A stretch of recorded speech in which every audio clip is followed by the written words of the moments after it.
Wish I could talk like the Star Trek woman. What Star Trek woman? 45 seconds. Oh, did you play her? No, it's not playing. Oh, I was going to say, how the hell are you hearing her? I'm not hearing her. 45 seconds. 15 seconds to lunch. 30 seconds. White noise? No white noise. Yeah. White noise? All right, here we go in 15.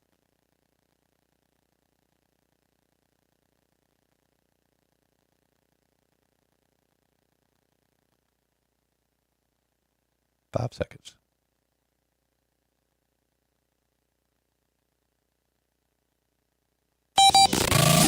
Adjust your mojo. You are about to participate in a great adventure. Now. At age, 60? He's just gonna break bad? Radio with an attitude. This system that we love is broken. I know that. Do not comply. Hey, mother. Welcome to another 2 hours of common sense. That liberty and justice for all is a myth. And erratic behavior. You want to, but you can't. And when you do, you wish you didn't. This is your Daily MoJo. Well, good morning, wherever you are. It's o'clock, filling your local time there in the big city, and the Daily MoJo is live on location. That would be LOL in modern terms.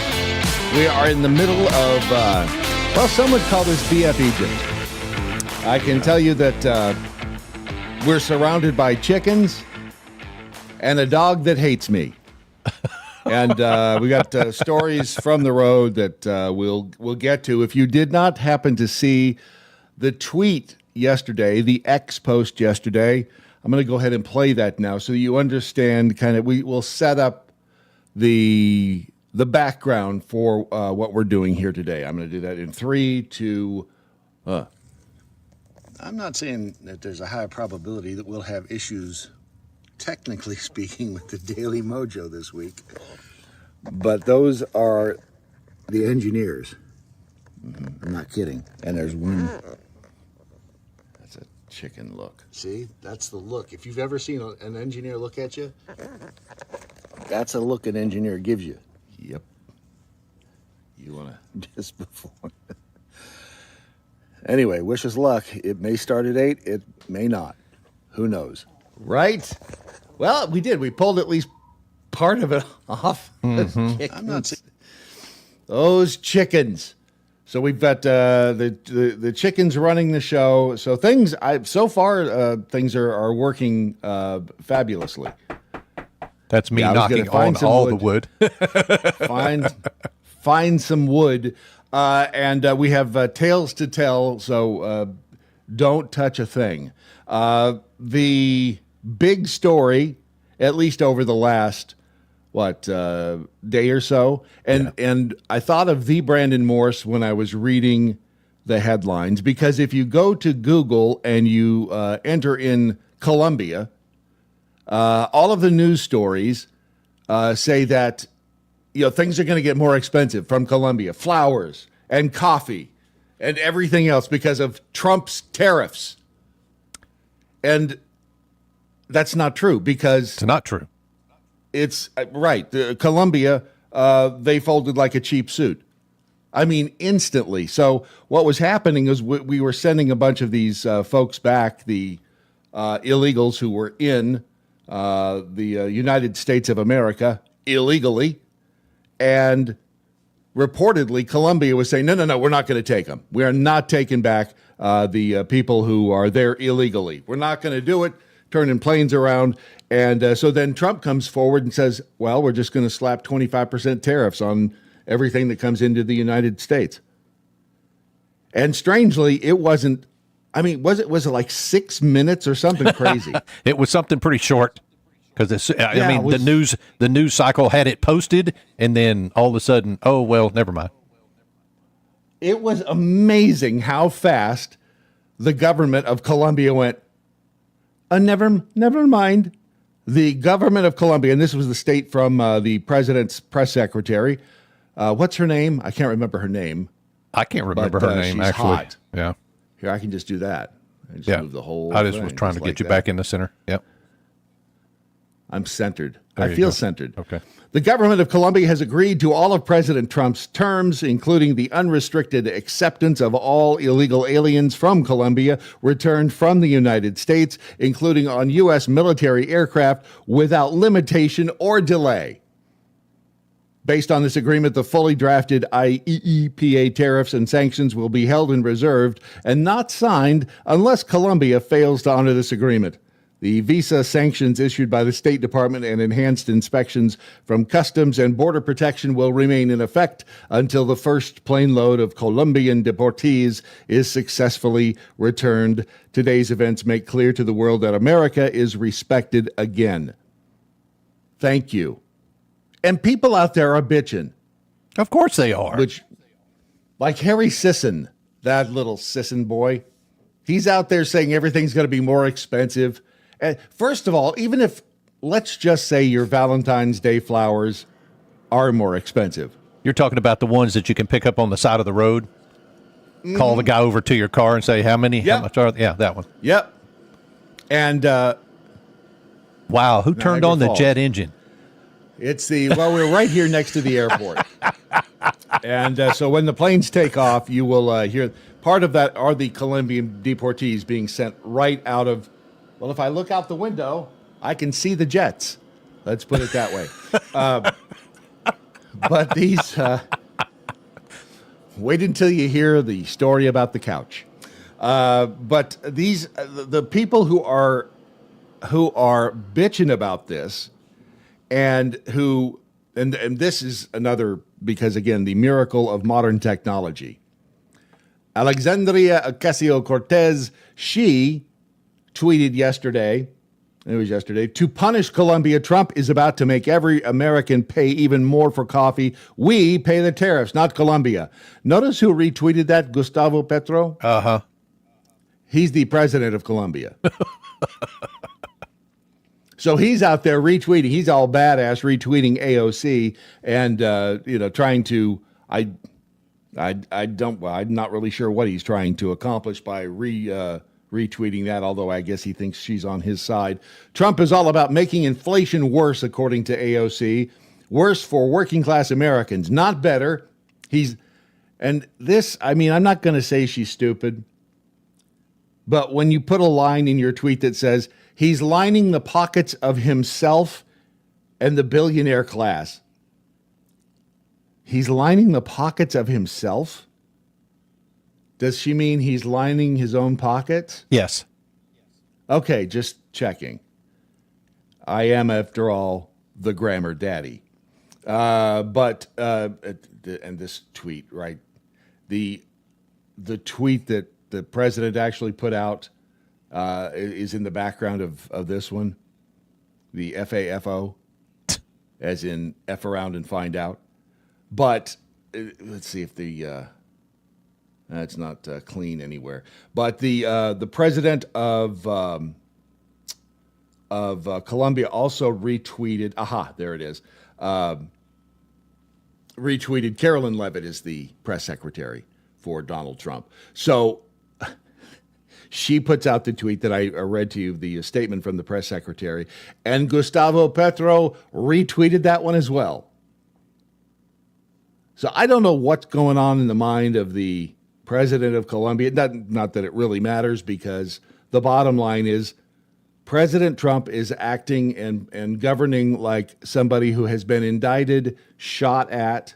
What was the rest of that? Did you see the I did not tweet? see it. No. Basically giving 0 Fs. Yep. See, is this it right here? No, it's not. But whoever tweeted it was brilliant, because that's exactly what he's doing. Wasn't the deal with Petro is that he wanted those people to come back in the country in a dignified manner, quote unquote, and he didn't think that Trump's planes landing were dignified of the people of Colombia. And what did he do? What did he do when Trump slapped him with tariffs? He went, "Oh shit, okay, I'll send my presidential plane." to pick them up. That's Right. dignified. Yeah, that's what we'll do. Much better. It's, again, I don't understand how people, well, I know why, because it's Trump. Because it doesn't matter if Trump sent everybody $1,000 in the country. You'd have those people who just hate Trump bitch about it. Yeah. Because it was in used 20s or something stupid. But they just hate him, and it's on full display pretty much everywhere, and which concerns me because, again, we're going to have to figure out how to get along. The people who hate Trump, the people who don't hate Trump and support Trump, we're not going anywhere. Neither, well, some of them may be going places like Cher, moving out of the country. Although, no, wait a second. Ellen did move out. Ellen did, yeah. Oh, I don't know. She came back, didn't she? I thought she came back. But we're going to have to figure out how to get along. And Facebook apparently is the place for everybody who hates Trump to post their hatred. And the nonsensical posts I see about Trump from people, that I know, that I would think were smarter than that. But they're not. There are reasons to not like Trump, I guess. If you don't like that sort of personality type, I'm trying to think of other.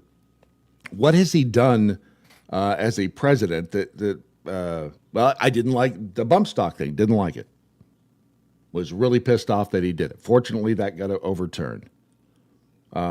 Is he with the tariff thing? I mean, for those who don't like his spending, and granted, we need to cut way back on spending, and hopefully Elon Musk gets that job done. Yep. But what is he doing as president that people hate?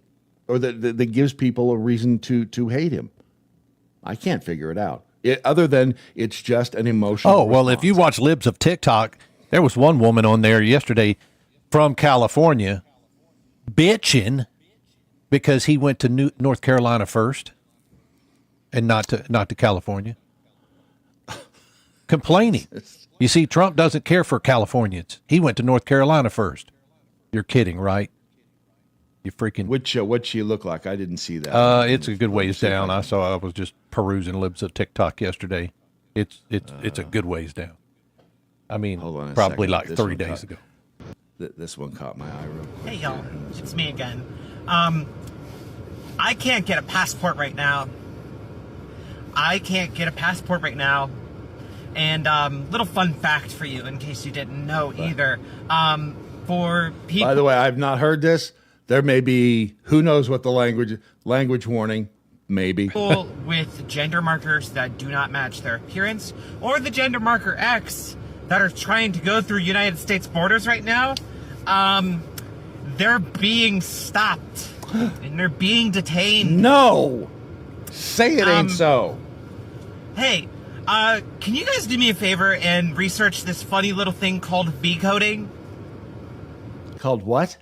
V-coding? V-coding? V-coding? Y'all, I don't know what I'm gonna do. And I gotta go to work like nothing's happening right now. Wow. That's crazy. That is craziness right there. That laugh in those teeth, that's crazy shit. Wow. Wow. What is V-coding?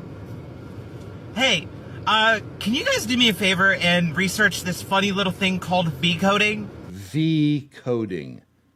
Is that like coding, or is that like, I don't know, the coding on an M&M? I'm looking for it. V-coding. Okay. LGBTQ people in prison. What is V-coding? I saw a tweet talking about how trans. Let's see. It says not safe for work. Go figure. It's something you'd be happy you're not knowing, but in case you are sure and feel like clicking, I don't know. I still can't tell what it is. No fear and Twitter bothered to house trans women. V coding, from what I've seen, seems to be something relating to prison. V coding. Sometimes a guard will tell the inmates a trans woman will enter beforehand and have them have an auction where multiple inmates bid so she gets placed in their cell. V-coding refers to the practice of assigning trans women placed in men's prisons to cells with aggressive cisgender male cellmates as both a reward and a means of placation for said cellmates so as to maintain social control and to, as one inmate described it, keep the violence rate down. Trans women used in this manner are often raped daily. This process has been described as so common that it is effectively, quote, a central part of trans woman's sentence. So, of course, rape is not acceptable, but I'm not sure quite how that. I don't know what the point was that person was making. I don't either. But again, when you are, and they were trying to get across the border to work. What are they, from Canada? And Gustavo Petro, by the way, I guess there is some question, again, the president of Colombia, there's some question as to whether or not he is gay. That seems Is to he be the one big, that was seen walking down the street holding the hand of a trans man? Yep. Trans woman, sorry. Trans woman. What you said. Yeah. There seems to be some question as to whether or not he is, which side of the plate he bats from, which I don't care. But all of these stories, again, when you, if you Google, and in this case, Gustavo Petro, you will see that every one of these stories, they've changed them now. Earlier today, and again, this happened yesterday, but earlier today, if you Googled Colombia, it all came up as everything's going to be more expensive. Yeah. And again, going back to Brandon Morse and his prediction that the way that we get news, the way we become informed, is going to change and is changing radically on a daily basis because the news cannot keep up. Traditional news cannot keep up with the way that we receive our news. Now, the thing is, it's going to take another, probably the youths of America, that generation, that see the full implementation of this. But we're seeing the wheels in motion right now of culture change as far as news dissemination happens. There it is, right there. There's the cover of the Daily Mail. Married Colombian President Gustavo Petro says he's not gay after he is seen in Panama with a trans woman, Linda Yepes. That's not his wife, by the way. Yeah. That's right. That's not his wife. But didn't we have this discussion last week about whether or not you're gay if you're in a relationship with a trans woman? Was that you? It wasn't me. Are you sure? Yep. Must have been. If it wasn't you, it must have been Jeff. Yeah. Must have been Mr. Fisher. That sounds like the sort of conversation we would have. But I guess he's not gay.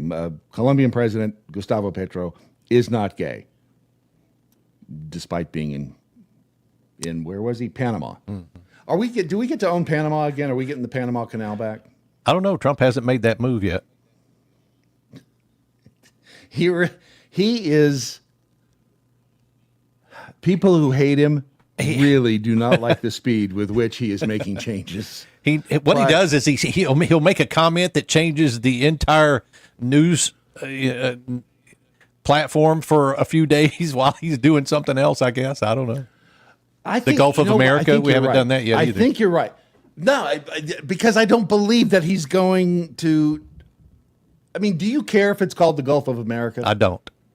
I don't either. Yeah, I don't. Do not care. And even if the name is changed, I'll probably still call it the Gulf of Mexico because I can't. I mean, it's been the Gulf of Mexico for as long as I've known about the Gulf of Mexico.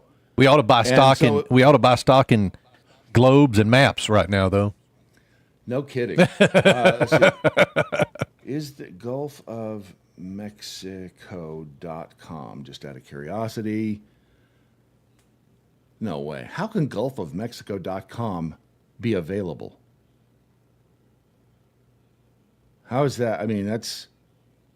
And if you were going to buy it, I'll bet it's expensive as hell, but how has no one purchased the URL GulfOfMexico.com?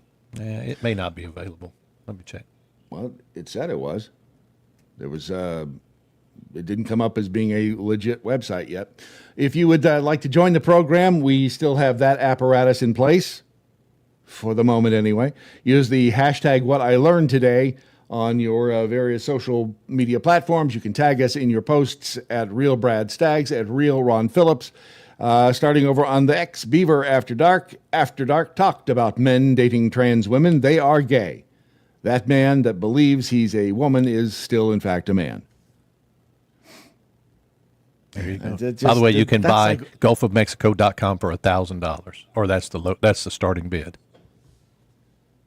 So it's... Somebody has it. It's just for sale. It just doesn't have a website attached to it. It's parked. What about Gulf of America? What about GulfOfAmerica.com? I bet that thing costs way more money. I'll bet that's expensive. Capitalism. Gotta love it. Stinky Biscuit says, if only Trump had forced them to bring back their record club. Thank you. The Columbia Record and Tape Club? I mean, we should have. You get 10 records, tape, CDs for a penny. And then only have to buy, 5 at the regular price over the next 10 years? Yeah. The regular price being $60 a piece. Is Gulf of America available? Yes, and there is a small shop there with Gulf of America merch. Somebody snagged it. Okay, see, that's that right there. Why didn't we do that?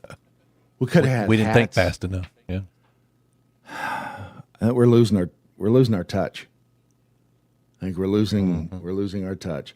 DMXDM ruling by executive order supporting trillions in overspending while promoting tariffs as the solution rather than cutting spending. COVID. I disagree with Trump from a limited government perspective, and it's not an emotional reaction or a personality conflict. Okay. Is this a good time to talk about American Pride Roasters coffee? Sure. Well, I think so. I mean, I'm drinking the On the Roof. I think. I'm pretty sure. Again, being in a strange land. I'm a stranger in a strange land right now, so everything's a bit hazy. But you can go to AmericanPrideRoasters.com and get your favorite American Pride Roasters flavor of coffee, including the Doc Thompson On the Roof blend, and it is fantabulous. Things are warming up just a smidge up in Des Moines, Iowa, the home of American Pride Roasters. So the coffee roasting will get underway again, I think, fairly soon. But get yours today at AmericanPrideRoasters.com. Support the OG. The OG. What? The OG, that's what it is. It is. The original boutique coffee. Don't accept any of these interlopers that have come along in the years since. Everybody and their brother has their own coffee brand. But what do you know about them? Am I right? Yep. Go to AmericanPrideRoasters.com and get you some top-notch coffee today. We'll discuss DM's viewpoint here in just a second. But first, it's and I'm going to hit the website. It's the out, Ron. Yes, I know. I was waiting for it. That'll be our whole. You said it 3 times, and I'm like, is that it? Nope, that's not it. This is going to be it right here. AmericanPrideRoasters.com. The Daily MoJo. You know, it's a beautiful thing when a plan comes together, isn't it? Yeah. Oh, yeah. Lep says that individual really needs to seek psychiatric help. The one from, is it Canada? No doubt. Over in the Daily MoJo chat room, Curtis says President Trump does not fly Spirit Airlines. No kidding. No. Not many people do, I don't think. Are they still... Who were they merging with? Was it... who was Spirit merging with? It was the other low-cost, sucky They airline. didn't end up merging, though, I don't think. I don't think so either. It got blocked. Last one was Spirit and Frontier. That was it. They attempted to merge with both Frontier and JetBlue. Both efforts failed. And the last thing I see here from a news perspective is back in November, Spirit Airlines files for bankruptcy month after JetBlue is blocked from merging. Because the argument was that if they merged, less competition, and it would be bad for the consumer. I'll tell you what's bad for the consumer is sitting in a Jet or a Spirit Airlines chair. Damn, that was the single most uncomfortable airline seat. Dude, I fully expected to see chickens and goats in that plane somewhere. That was crazy. It was a horrible experience from beginning to end. From going to the desk, the check-in desk, to getting on the plane, to getting off Spirit was the worst experience I've ever had on an airplane. They just suck, but they're cheap. Yeah, that's the point, right? You have to pay for everything. You get a seat, but you don't get luggage unless you pay for it. Right, and that's fine that's as long as their planes don't crash, and that's the most important thing. But I don't understand when the government gets involved and screws everything up, which is what they do 9 times out of 10. Patrick G, is that a guy? Oh yeah, again going back to whatever the crazy laughter chick dude was. And again, do what you want to do. We are going to judge because people judge. And if you provide us with some good material, we'll point fingers and laugh because that's what we do. But people point fingers at us and laugh too. Okay, ruling by executive order, and I agree. At some point, the executive order thing, but it's been around. I mean, it's constitutional, right? It's a tool. It's a tool. Yeah. I mean, has it been abused? Absolutely. It was abused by Biden when he got in there. It was abused by, we went over this last week. Where did the abuse start? Somewhere in the modern era, likely. And that goes back to my point. We're going to all have to figure out how to get along at some point, because otherwise it's just going to be back and forth. Executive orders get issued, and then the next president comes in and rescinds them, and it's crazy. He's only had one of his executive orders smacked down by a judge so far, right? And that was the bump stock. Birthright citizenship. Birthright citizenship. Yeah. Yeah. Anchor babies, and that if you ask me, is a complicated issue as well. It is. Yeah. Because how do you prove intent? The idea of this form of government is only appropriate for a good and moral people, and unless everybody plays by the rules, we're screwed. And there's 400 frickin' million people in this country now, a good number of them illegal, who don't care. Some do, but obviously they broke the law to get into this country. How do you start turning this stuff around? And is this form of government appropriate for a country with this many people in it? And the answer to that is, it beats me. I mean, this argument will go on. Well, the experiment's about to be 250 years old this year, right? Yeah, this year. No, next year. Next year, 250 years. Wow. I was around for the 200th birthday of America, and in theory, I'll be around for the 250th. We'll see. This was Tom Homan on ABC This Week with Martha Raddatz. And I don't know, you decide if he's making sense. I want to go back to those military flights going south. As you said, we have never seen that before. Turn it up. Is that going to be a constant commitment better? from the U.S. military every single day Yeah. to Yes. take deportees out? Yes. So is this what we will see every single day, ending in what the president has promised is millions and millions being deported? Yes. But you can see the numbers steadily increase, the number of arrests nationwide as we open up the aperture. Right now it's concentrating public safety threats, national security threats. That's a smaller population. So we're going to do this on priority base, as President Trump's promised, but as that aperture opens, there'll be more arrests nationwide. When you talk about the aperture opening, Which, is that the hook phrase that they decided on when the Aperture opens. Yeah. Because it's a good catchphrase, and it should probably be on T-shirts. Open the aperture. Close the border. Open the aperture. We should be selling that one.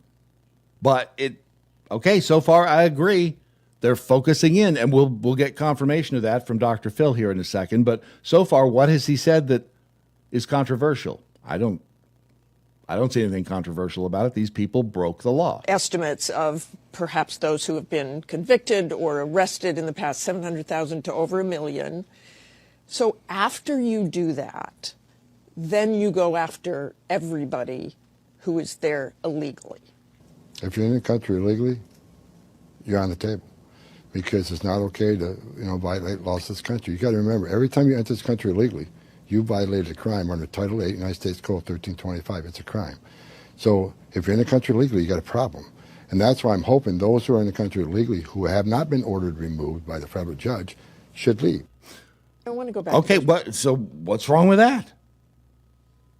If you're here illegally, you should leave. Why not? He was also the dude who came up with the separating kids from their families. Did you know that? Who, Holman? Holman. Oh. Yep. He was actually appointed by Obama. He was the Immigration and Customs Enforcement's Executive Associate Director of Enforcement and Removal Operations. He was appointed in 2013. In 2014, he basically came up with the thought, or he put it out there in the public realm, which to separate children from their caregivers, that would be a means of discouraging illegal border crossings. Because if he's not wrong, he's not wrong. No. Yeah. And so they always conveniently leave that out whenever they talk about. They try to blame Trump for it, but it was an Obama era rule. And it sounds, when you start saying we're going to take kids away from their parents, it sounds heartless, but is it? I mean, we've seen the stories of these kids being tossed over the fence down at the Mexican border. I mean, do those people, if they are in fact their parents, do they care about their kids if they're tossing them over the fence? Doesn't seem like it. And if you do actually care about your kids, you're not going to want to risk them being separated from you. So logic would dictate that you wouldn't try to come into the country illegally. Most parents don't want to be separated. Holman was quoted as saying he argued that this fact made separation an effective tool for immigration enforcement. So I'd be lying to you if I didn't think that would have an effect. In 2015, Obama gave him a Presidential Rank Award as a distinguished executive. Washington Post article at the time stated that Thomas Holman deports people, and he's really good at it. He was also the acting director of ICE from 2017 to 2018. In 2017, he announced ICE had arrested 41,319 people between Inauguration Day and the end of April. That was a 38% increase from the same period the year before. That was back during Trump's first term. The guy is not effing around. No, he's not. He is going to get the job done, which is good. That unlike what you read in climate change. That's the biggest problem facing the country and the world. according to all those stupid polls last year that were bogus. Because it certainly wasn't the fact that the United States has been invaded by people from every other country in the world. Here is Dr. Phil, of all people, explaining that apparently he was embedded in the ICE or the operation up in Chicago. So here's Dr. Phil's explanation. I'm getting ready to meet with Tom Homan, and we're going to brief what's happening tomorrow, what we're going to do, how we're going to do it, go over all the security protocol, because it's a pretty high risk mission that we're going on. This truly is a targeted ICE mission, because they're not sweeping neighborhoods like people are trying to imply. I know that because I've been involved in this heading into this. They've identified 270 high value targets. And what I mean by that is these are known criminals and terrorists. We're talking about murderers, child traffickers, child rapists. We're talking about bad actors, both in the countries they've come from and since they've been here in the United States. Some of these people have 12, 15 arrest, indictments, some convictions in their home countries and here, but yet they're on the streets. And that's who ICE is targeting to bring out of these communities. So we're going after specific targets, not just sweeping neighborhoods and picking up anyone with a tan, anyone that looks like they don't belong here. Again, I made the comment to Ron before the program began that George Hamilton, and for those of you under 100, George Hamilton is an actor with a hell of a tan, would be picked up in that scenario. But how can you be opposed to this? How can you be opposed to what Tom Homan and his mission? They're trying to get rid of criminals. And yet, because it's under Trump, that's why everybody freaks out. Well, I say everybody, the people with TDS freak out. Because it was Trump's idea. He's doing what he said he would do. He would make America great again. And if that meant, gosh, getting rid of the criminals who have come into the country illegally, well, I guess that's just what we have to do. Over in the Daily MoJo chat room, Retro Girl 52, that was one of the things he came up with. He had a lot of ideas of how to enforce. That's the only one that got attention because it hits that emotional empathy button that the left loves to push and push. Again, referring to the separating the kids from their parents. And there's a simple, it's kind of like the simplest way to ensure that you don't get pregnant is to don't have sex. Abstinence. The simplest way to make sure that you aren't separated from your child at the border of the United States and Mexico, or any other border for that matter, is don't try to come across illegally with your kids. Okay. And it gets lost in the melee that most of these people at the southern border aren't even from Mexico. I mean, the law is if you are looking for asylum, you have to stop at the first damn country you come to. And none of them do. That no one even talks about that. No, they were making their way here because we had opened up our borders in the Biden administration, and that was their end. They know that the U.S. government's going to give them free stuff, housing, going to let them go, and then they have free ranging, American permissions at that point. Yeah, they were given the cell phone. They were given the welcome bag. It's obvious what the Democrat or the previous administration, and I don't even think it's just the Democrats, it's the Uniparty in Washington.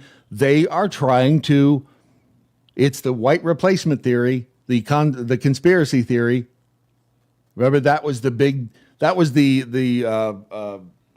conspiracy theory not too long ago, within the past, 4 or 5 years, that people who are white were just paranoid that everybody coming into the country was of a different race because they were trying to get rid of white people, which it seems to be working because, what is it, by 2050, whites are supposed to be the minority in the United States? And the mainstream media is finally, as they do with all conspiracy theories, quote unquote, they finally are coming around to the, well, yeah, I mean, sure, whites are being replaced by minorities coming into the country, just like they just did over the weekend with the aluminum in vaccines thing.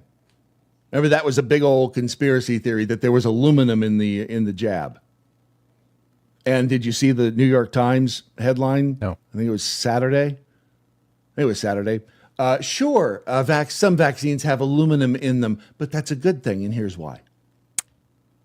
It's like everything that we said years ago that was shunned and that you were kicked off of every social media platform for saying turns out to be true. I don't know about you. I'm getting a little tired of being right all the time. And with these people, in who was it? Beaver over here in the Rumble chat room says you can be opposed if you believe that they are just taking anyone and throwing them out of the country. People are ill-informed. And they are. And I've seen it firsthand with, and especially older Americans, because they are so dependent on mainstream media. By the way, if you do see, there's not an earthquake happening here. I'm just touching the desk. I'm touching the desk. See, a smart person would have had a way to mount the travel camera on an apparatus, say a tripod, not on the table. But I'm not that smart. I like the drama. Although you are dip switch smart, I got to give you that. When it comes to dip switches, there's a college thing. We could not get this damn audio to work yesterday. And Brad said, you know what these dip switches for? Let's see. What are these dip switches? And Ron's like, no, it's not going to be It's not going to be the dip switches. No. Why would those have ever changed? But and that was my question, too. I had no idea. Yeah. It was, ended up being the dip switch. We decided I'm doing this, right? I can do it. Well, I've got some up over here, too. Oh, you're doing that? Yeah, that right there? Yeah. Please. Yeah, go ahead. That right there. Hang on. I got to figure out how to make it big. I have to make it big. Play with it. There you go. Play with it long enough, it'll come. Wow. I'm talking about the video. Or a bolt, a rusted bolt. If you play with it long enough, that ring, it's going to come off. Yep. It's by the way, this is a dressed down version of Phil Bell because we're on location. Phil Bell and his morning update.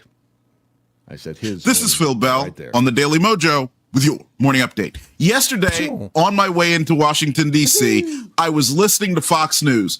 Brit Hume, Brett Baer, Martha McCallum, and others were congratulating the Democrats for playing their role in the inauguration. And that role, of course, meant giving their speeches, and in the case of Joe Biden, sitting there while President Trump attacked his so-called legacy over the past 4 years. Now, I don't understand why we are being so nice to these liberal Democrats. The reality is they have run an absolutely crooked and criminal operation for a very long time. Look no further than Joe Biden pardoning people like the January 6th committee members and more members of his own family who supposedly committed no crimes. Oh, and I almost forgot Toxic Tony, Anthony Fauci, who got a pardon, which went all the way back to 2014. These people are not honorable public servants. They are dishonorable and disrespectful. And guess what else? It is on us as Americans for allowing them to have done what they did and to have done it for so long. What we must do now is make sure not that people like Joe Biden don't get elected, but that the conditions which created people like Joe Biden never again exist. So what I want you to do is leave a message in the comments. Let us know what you're doing to watch out for what the government is up to and make sure they're not allowed to get out of hand like this ever again. And what I also hope you'll do is download the Daily Mojo smartphone app and enable notifications. That way you'll be up to date on the latest craziness. And now, since Trump is back there, good stuff coming out of Washington, D.C., and you'll know how to handle it. I hope you have a great day, and thank you for choosing the Daily Mojo. If you're offended, you're listening wrong. The Daily Mojo. The Daily Mojo live on location today. We used to say that back in the 80s when LOL wasn't even a thing. LOL. It was like LOL. Oh. Live on location. Oh. See? We put it in big letters because that would be a big station promotion type thing. Hey, we're live on location. We're LOL. And today, of course, that doesn't quite work because of, Did I ever tell you the story about Misty's dad texting her one day? Texting her and said, hey, I heard cousin or, family member, blah, blah, blah, died, LOL. And Misty was like, what? What, LOL? He thought it meant lots of love. Misty had to coach him on the no. That's laugh out loud, Dad. No, Dad, it's not. There was a plane crash today in South America. Hundreds died. LOL. Yep. LOL. Yeah, it's you got to keep up with the youth of America. You got to keep up with their lingo. So last night, I guess it was yesterday. The days have all run together.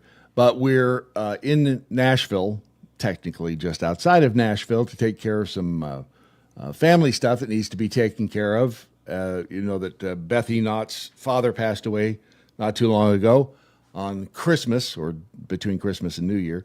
And so we got some things that had to be done here in the great state of Tennessee. And so we're staying at a family member's house. And sitting on the couch, they've got one of the coolest couches I've ever seen. It's a recliner. It's got recliners at each end, and they're electric, which, I mean, you've made it. When you've got electric recliners, you've made it. You push a button and Keith Malinak. We have them. Apparently everybody does. No, we have them. I just don't like them. You know why? Because it takes so damn long to recline. You can't do it fast. I want to be able to do it fast. I want to recline. I want to be able to relax. I never sit in them. Never. And it does take a bit. I mean, yeah, and it squeaks. The leather squeaks, and I'm like, oh my god. Yeah, if you got to get up in a hurry, yeah, if you're not getting up in a hurry. No, but we sat down and it was like, why isn't the recliner working? I'd pushing the buttons and realized the lamps on the side table, they're not working. It's like, what the hell? I checked the plug. It was plugged in, and so Beth calls her sister and says, okay, what the, and she says, did you put something in the microwave and then open the door, take it out before the time was up without pressing stop? And Beth's like, no. I said, no. I did that. Because sometimes you'll put something in for a minute and 45 seconds, you just open the door and pull it out. Yeah. And so... And then clear the microwave afterwards. Yeah. So right. And then you can't do that. Not here. You have to hit either stop or cancel and then open the microwave door. Because if you don't, it will trip the breaker. So if Brad goes offline anytime during the show, it's because somebody put their soup in the microwave and just carelessly opened the door without hitting cancel. And I'm trying to think, how the hell did they even figure out that was an issue to begin with? Like, what day were they sitting in their recliner and connected the two? I cannot. But anyway, so every house has its little hiccups. Yeah. I've never ever seen that hiccup before. That's a first. So Phil Bell talking earlier about the government in general, waste in general in the government, and Libs of TikTok retweeted this from Sasha the Great.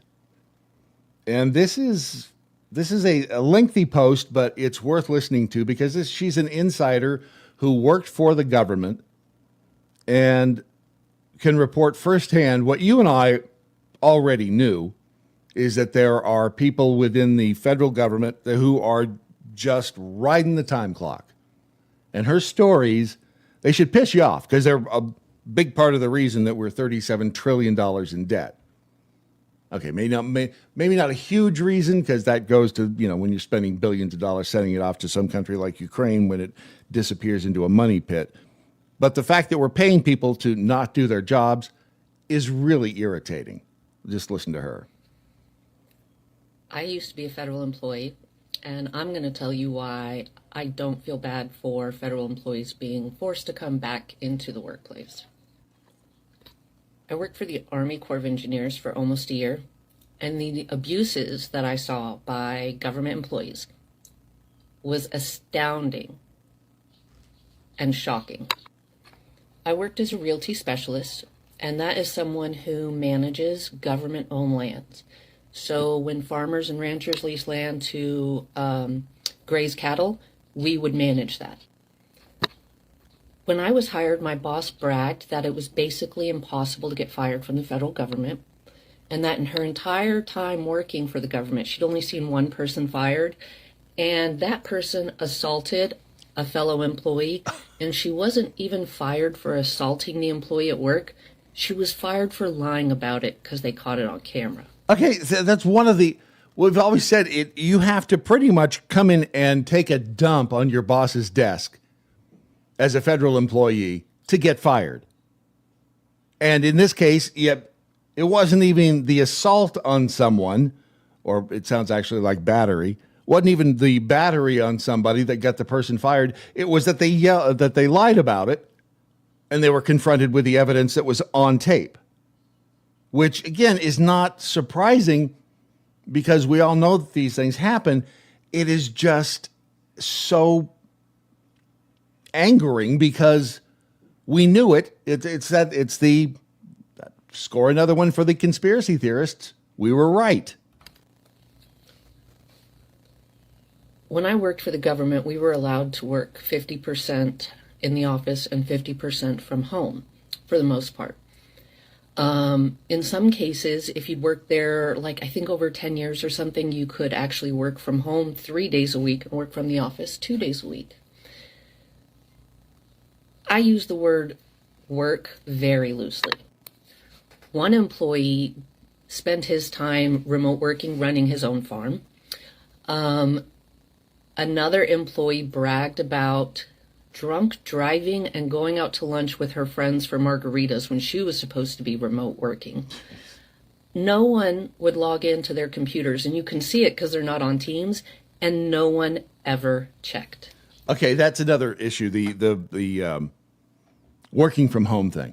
I don't really have a problem with workers working from home, even in the government, as long as they're getting their job done. I mean, if that means that, because it's right, just but silly. it takes management, and that's the problem, is that managers aren't watching whether the job gets done or they don't care. Right.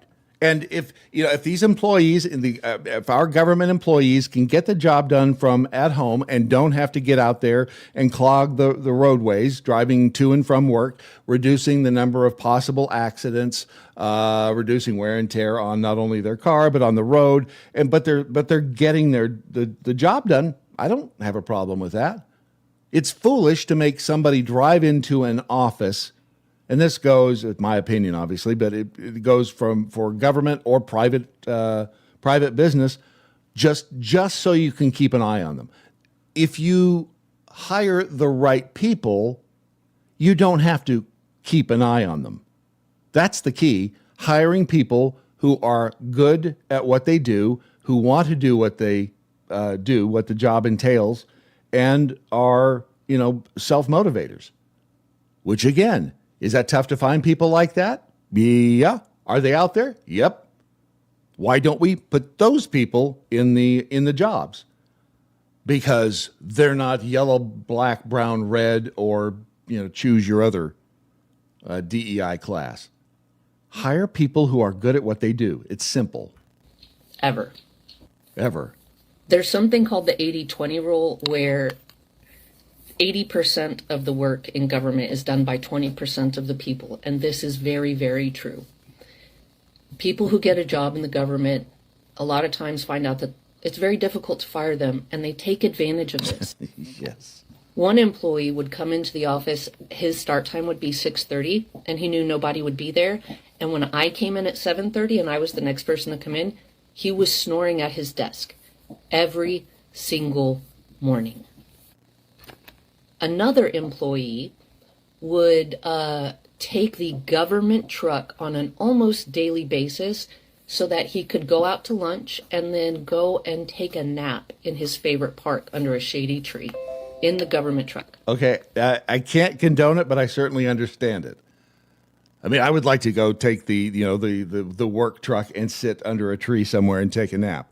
But again, these are our employees. They should be doing their damn job and not I have a story. riding the clock. I have a story about taking the government truck.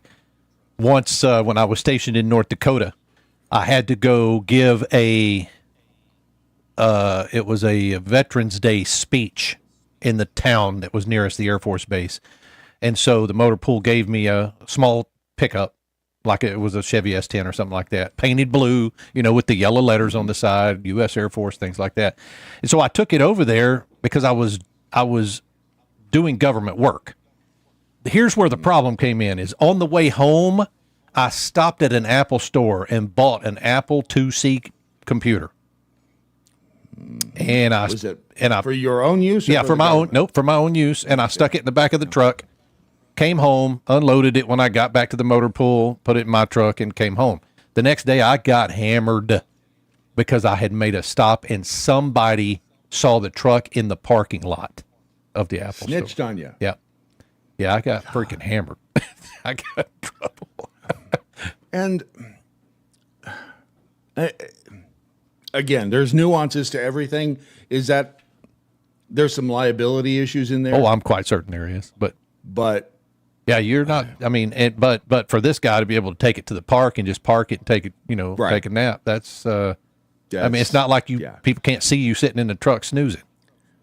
But if it's the company, in this case, if it's a government vehicle, it probably, aside from the license plates, probably doesn't say U.S. government on the side. Yeah, they used to. Yeah. Or it might. Either way. Here's more of her story. One of the very first things I did when I started working for the Corps, I spent 3 months cleaning up their real estate files room, which was a disaster. The government is using an antiquated system that was developed sometime in the 90s and using regulations that haven't been updated since the 90s to manage our dams and our government lands. Again, not surprising. Our government is filled with the most incompetent and most lazy people and an occasional hard worker. Yep. And those hard workers are severely punished every time they outwork their colleagues. Yep. Because then the colleagues realize people will see that they're lazy and they don't want to have to work more. They're just buying time until they retire in almost every case. Okay, so has that been the way? Has that been, because it tends to be human nature, but has it been this way since the beginning of government? Have we, or is it just we've got a larger percentage of that kind of clock rider in the government now? I would honestly think that it's probably worse now than, let's say, in the 40s, 50s, 60s. It seemed to me like it was a little bit more structured. I mean, look, everybody wore a suit, even at home. I mean, suit, dress, whatever. It was it was a little more structured back then. I think as we've grown, new generations, especially with the Biden administration being slack on a lot of things, even Clinton's administration was slack on a lot of things. I mean, look, he was getting head in the freaking Oval Office. Come on, dude. He wasn't the first one to do that. Oh, no. He was just the first one that got caught. But I think over the last 20 years, I would say it's probably gotten a lot worse because managers come from a different generation that didn't have parents that raised them properly, so to speak, my opinion. Little bastards. Yeah. How many people? Let's see. How many people? I can't imagine being a basic training instructor today versus what I was doing in the early 90s. You can't yell late at 80s. people today. Oh, you can't call them names. You can't yell at people. I mean, they get their feelings hurt. They go to their safe space, whatever. That just wouldn't. I don't know how that works. According to data from the Office of Personnel Management, that would be the OPM, not to be confused with OPP. In 1952, the federal government employed approximately 2,066,000 civilian employees in the executive branch. And today, it's, 4 million? I think it's 4 million. I actually work for the federal government. The federal government employs around 3 million people, they say. The fifth. See, that it depends on who you ask. And that's non-military. Those are right. Civilian employees, yeah. But it's like everything else. There's just more of it today than there ever has been. And even if you keep the same percentage, it's going to be a bigger number because, that's how percentages work. I don't know if you knew that or not. But I think she has one more story here. My point is some of our government organizations haven't been maintained or updated in so long that you basically need to create a new organization and start from scratch. Ta-da! Because there's almost no way to transfer it over. And there's so much red tape in between, it'll never get done. Right. Which is hopefully what Elon Musk and the whole Doge department is doing. That we're finding a way to go through these government departments and notice we haven't seen. I mean, I've said shut the damn Department of Education, shut it down. Department of Energy, again, the whole idea behind the Department of Energy, from what I've read and from their mission statement originally, was the mission was to wean America off of foreign energy dependence. And at every turn, it seems like we've done the opposite. Although the Canadians are now saying that, hey, they'd like to help us restart the XL pipeline. That would be nice, would it not? Get that thing rolling. Drill, baby, drill. Yep. But she didn't say anything that I don't think we didn't know. It's just, it shows you that we've got to get our house in order because it's not sustainable the way that we have it right now. We're spending too much money. We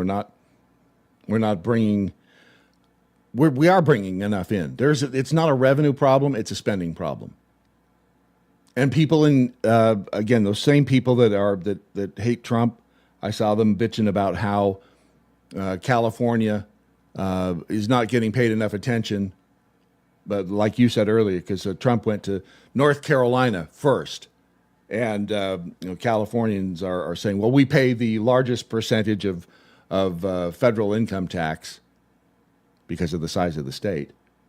And suddenly, you didn't see him bitching about that with Biden, did you? Nope. No. But suddenly Trump gets in there, and it's Trump's fault, naturally. Marine in the Woods in the Rumble chat room says, we created the program that tracks log and usage. Must be talking about government vehicles. Michaela's mom, I work from home every day, agree that there are others that do not pull as much weight as the rest of our team. You get rid of those people. But the government has made that hard to do on a private business scale because of DEI. Yeah. They've gotten in the way of the government ruins they're the reason we can't have nice things.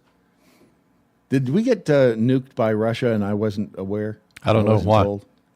This looks like at the window out behind me. Oh, yeah. It looks I like see. there's yeah, it's getting nuclear brighter. Bomb went off. We can still see your Duck face, and though. cover. Yeah.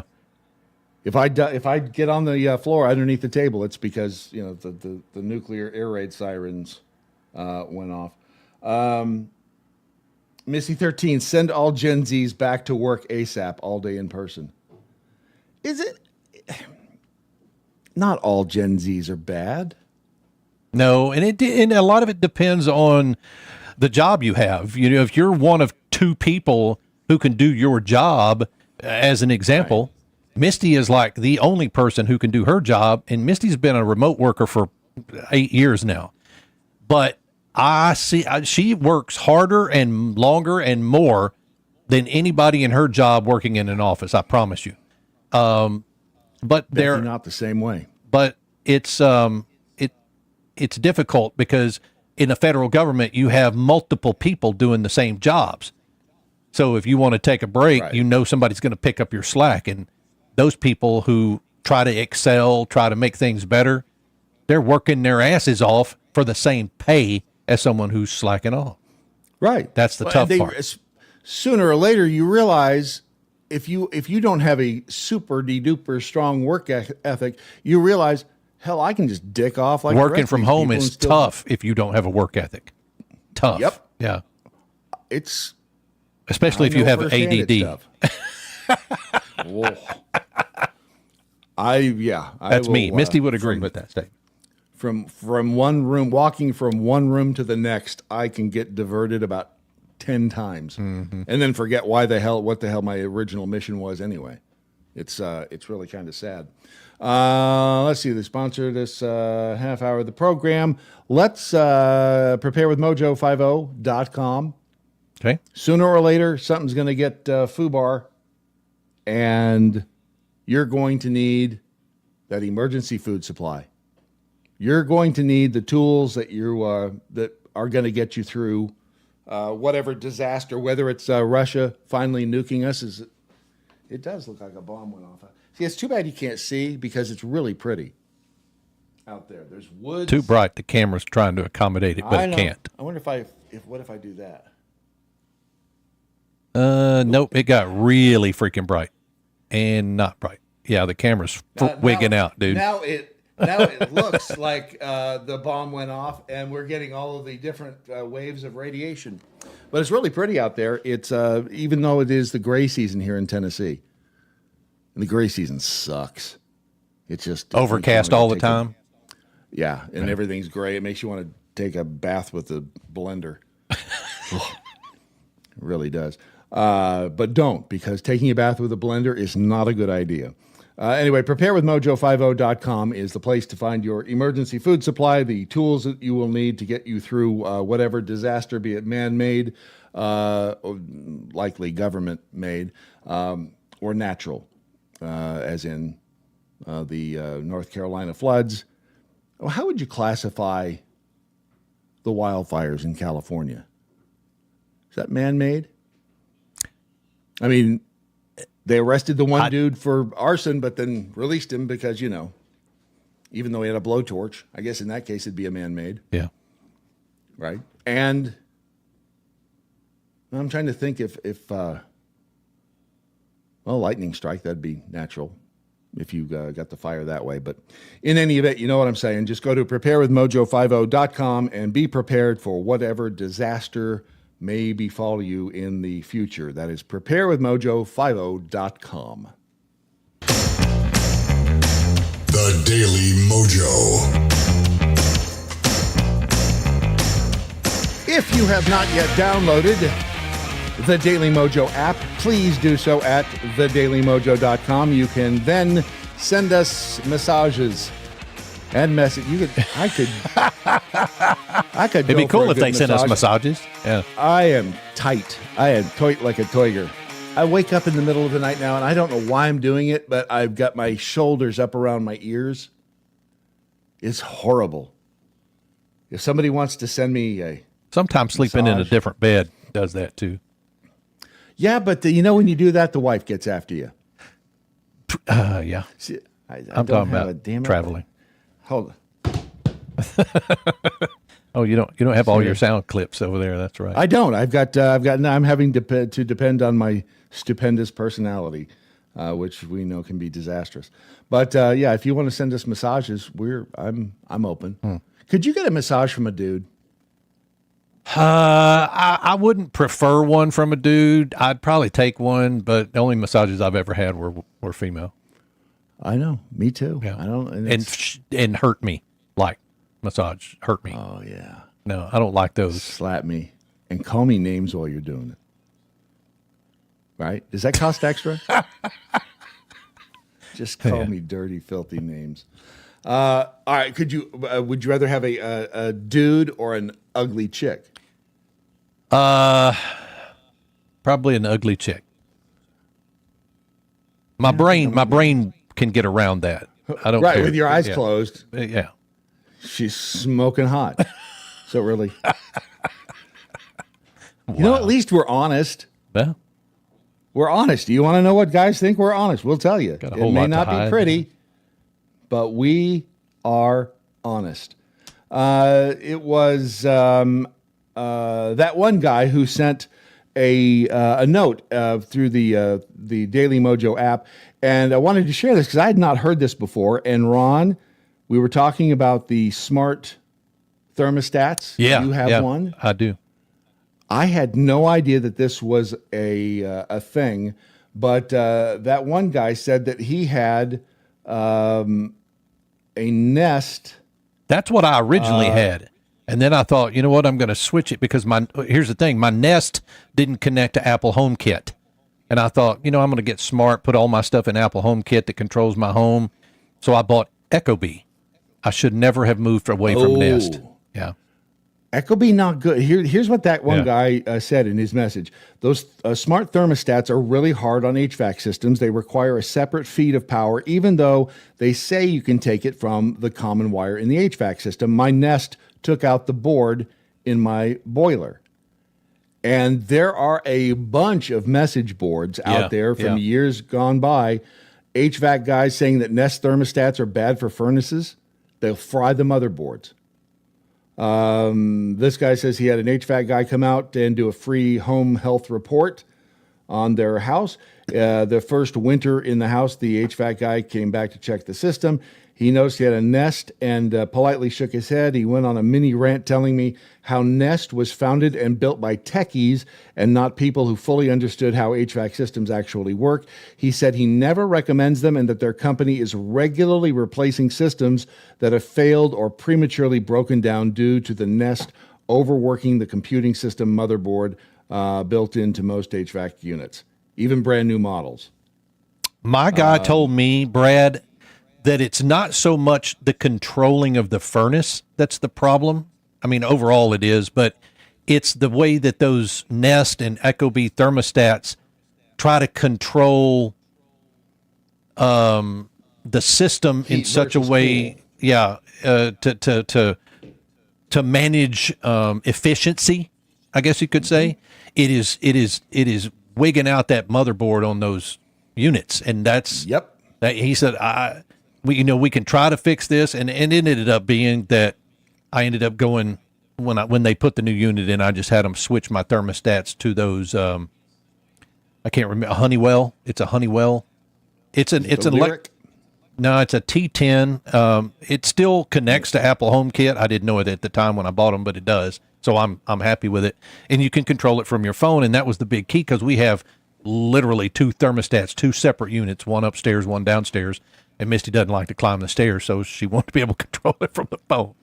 So as long as we can do that, you look it's at her fine. and say, "Don't be lazy." But Honeywell doesn't have all of that crap in it that tries to do all the efficiency stuff. And he said Honeywell doesn't let outside forces in, where Ecobee and Nest will let outside companies come in and take over your thermostat by hitting the wrong response when setting it up. It will allow them to come in and adjust it. And I'm like, hell no. So I got away from it. See? Yeah, they're not, and I'd never heard that they weren't good for the motherboards, but now we know. Now we know. Now you know. Now you know it's a problem. The other big, and this happens, and it's happening in the broadcast industry as a whole. I think we mentioned this last week that the Byron Allen, who used to be on a show called Real People. I remember that. I was just about to ask you if that was the same Byron Allen. It is, in fact, the same dude. This is from 1979. Is he in Detroit? Hello, America, from Amherst, Massachusetts, and welcome to Real People.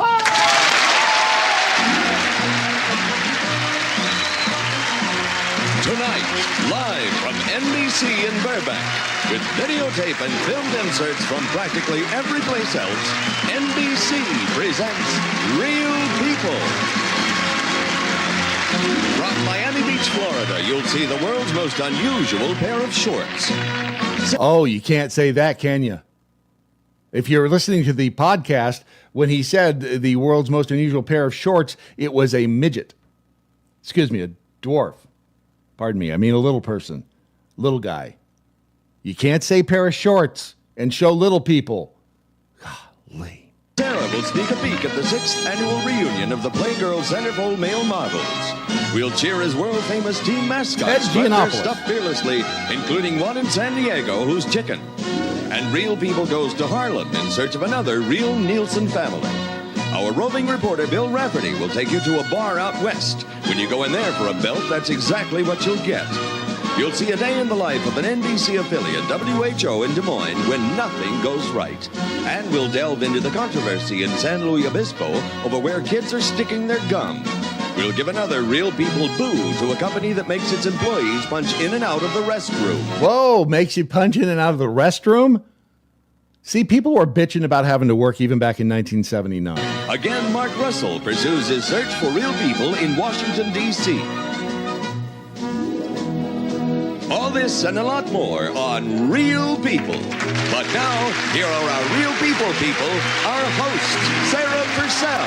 She disappeared. John Barber.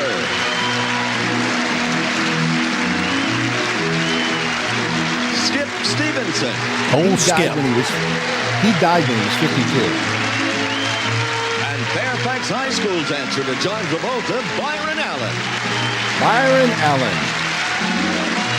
Same dude. Once again, NBC presents Real People, an effort to preserve the stories of special individuals so their unique contributions may be misunderstood by future generations. Can you imagine? Okay, that just the concept of this show. Oh, yeah. Back then. Can you imagine if they did that now? This they do kind of do it on the internet now. I mean, on the internet, but this was NBC. It was prime time, and it was people who were quirky and weird and different. I mean, now that's all you've got out there. I mean, here's a man who dresses as a woman and sells pantyhose for a living. Yeah, so right. I mean, that's what we've gotten to the point where everything is just a freak show. And then some of the jokes, because they had they obviously wrote the jokes for the audience members to recite when the host went out into the audience. Hey, you got something to say? And anyway, so Hi. Well, once again, you real people had a lot to say. So before the show tonight, we asked our studio audience what's on their minds, and here's what they had to say. John. Jerry, young man, would you stand up? Do you have something you'd like to get off your chest? I'd like to say hello to my mother. Where is she? Right here. What do you have to say? Well, today Ted Kennedy announced that he might run, and I think before he runs, he ought to learn to swim. Yep. Oh man, because this was 79. When did Chappaquiddick happen? Was that early 70s? Or was it late 60s? I don't remember. So, I mean, we're talking within a decade of... Ouch. Jack, you got something to say to us? Look out there and talk to America. Yes, I'd just like to say that after 9 days, marriage is great. You've been married 9 days? 9 days. Happy anniversary. Sarah? What do you have to say? How come there's not enough fuel for our homes and our cars, but they have enough to bus children across town to schools? Whoa! A busing comment. Don't hear those anymore, do you? No. I mean, that's kind of a... So, in that respect, they were edgy? I mean, that was considered edgy then because That was obviously, again, written by the writers for the audience members to recite, but still kind of edgy. Thank you. What do you have for? I'd like to say hi to my parents in Boston, Massachusetts, and tell everyone that Marine pilots are real people, too. Oh. We have a young man in the aisle. I'm from Seattle, Washington, where it never stops raining, and it's good to be here in sunny California. And is Sarah Purcell married? Oh, sweet. John, could you get his name? Thank you. What does that kid's shirt say in the background? Eat people. Eat people? Eat me. Eat me. We get a lot of greetings as we travel around this land of ours. He looks a little like Dahmer, doesn't he? How. Oh, does it say eat or is it cat? Oh, maybe it says cat people, but it looks like eat people. It does look like eat people. But that's not a cat, that's a duck. Okay. Do. Out west, they say howdy. And in the big cities, it's everything from hey, baby, to hi, guy. But whatever the words they use, the greetings are sincere. The faces are friendly. People are real. God, I love this job. Go ahead. We'll be right back with more real people. Did you objectify her? Did God, I Skip love this Stevenson job. Oh, yeah. Yeah. I mean, God, he's I standing love next to a this hot job. babe. Right. See, it's people like Skip Stevenson who took us into the PC culture, who just 79 was what, 46 years. Good grief. Yep. 46 years ago. Of those people, of those 5 hosts, Sarah Purcell dropped out of public life.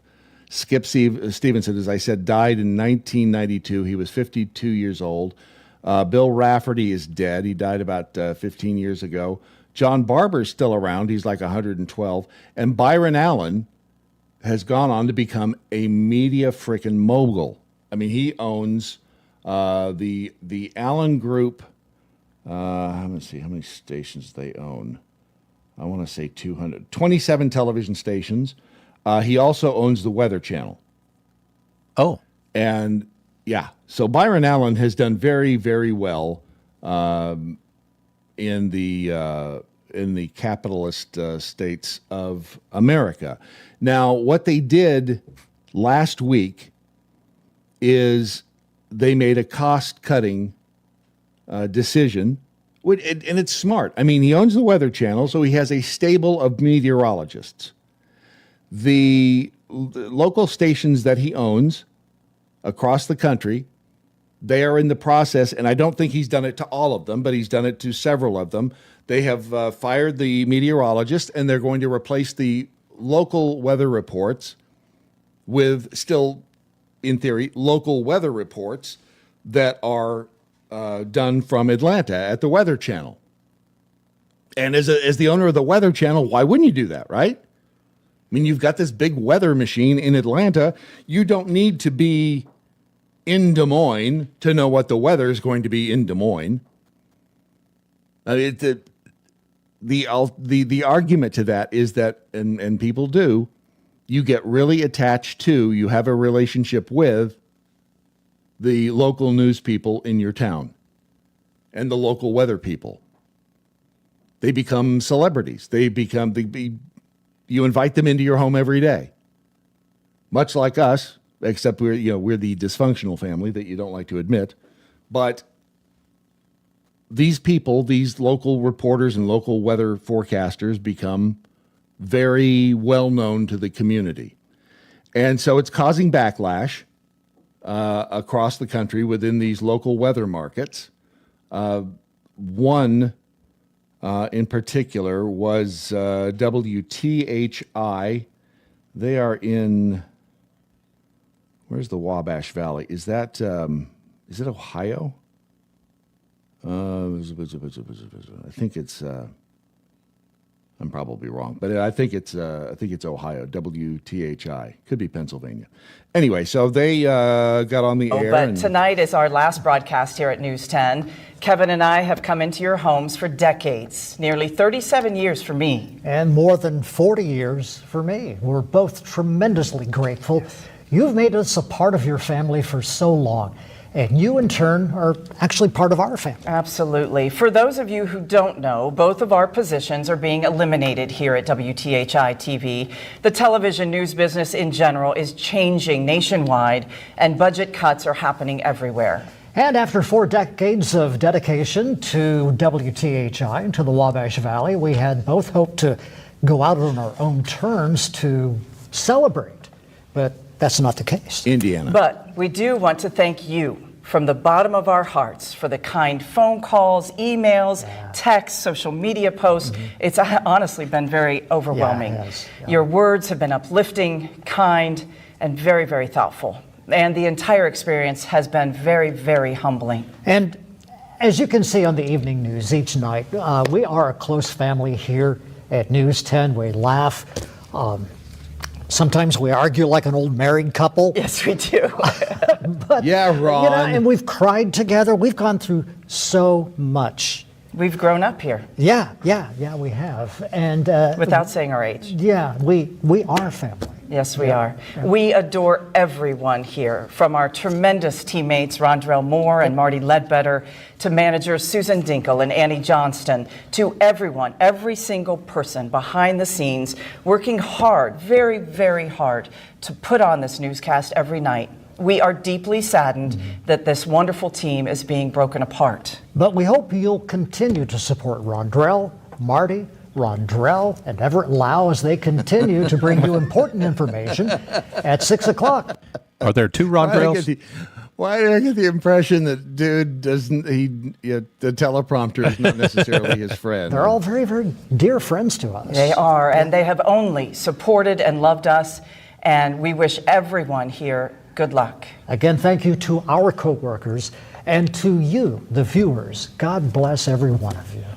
All right, here we go. So, hey, we made it this far. Yeah, we did. Yeah, we did. For the final time, good night and sleep well. And then, of course, the entire crew comes up and wishes them a fond farewell, good luck in the industry, best in your future endeavors, and all of that stuff. And it is sad, but again, it's business. It is the way that this business, the broadcast industry, has been since the broadcast industry was created. There's turnover and cost-cutting measures, and what we're seeing is, again, this is more of that whole transition to a different way of getting your news and getting the information. It's coming from a different place now, and you're going to see this more and more. And so Byron Allen is not doing anything unexpected.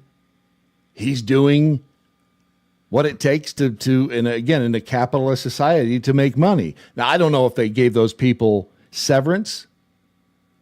I can tell you that I know of instances where companies have been, what's the word I'm looking for? Giant assholes? Dicks. Yeah. Okay. That too.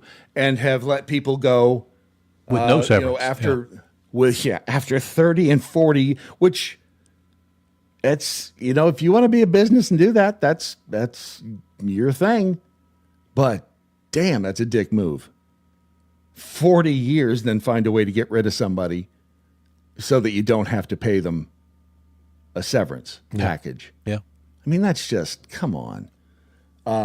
But anyway, so that's what's happening. And so it was one of the comments, it was on this video. Steve Jody made the comment 20 hours ago. That's Trump's corporate America. And I said, you mean Byron Allen. There, I fixed it for you. Because Byron Allen is a big Democrat. Byron Allen, if you look under, I think it's Open Secrets, I mean, he gives big money to Democrat causes. The Senate Majority PAC, he gave, that was $100,000. He gave the Democratic Party of California, it was $1,245. It's not all that much money. He gave $10,000 to Letitia James. Huh. Isn't that, what's her face? Up there in New York, the one who was going after prosecuted Trump? Yeah. Or so is she the AG? Maybe she's the AG. Yeah. Willis is the So I'm prosecutor. thinking, I'm thinking Byron Allen doesn't like Donald Trump. Matter of fact, it's probably stronger than that.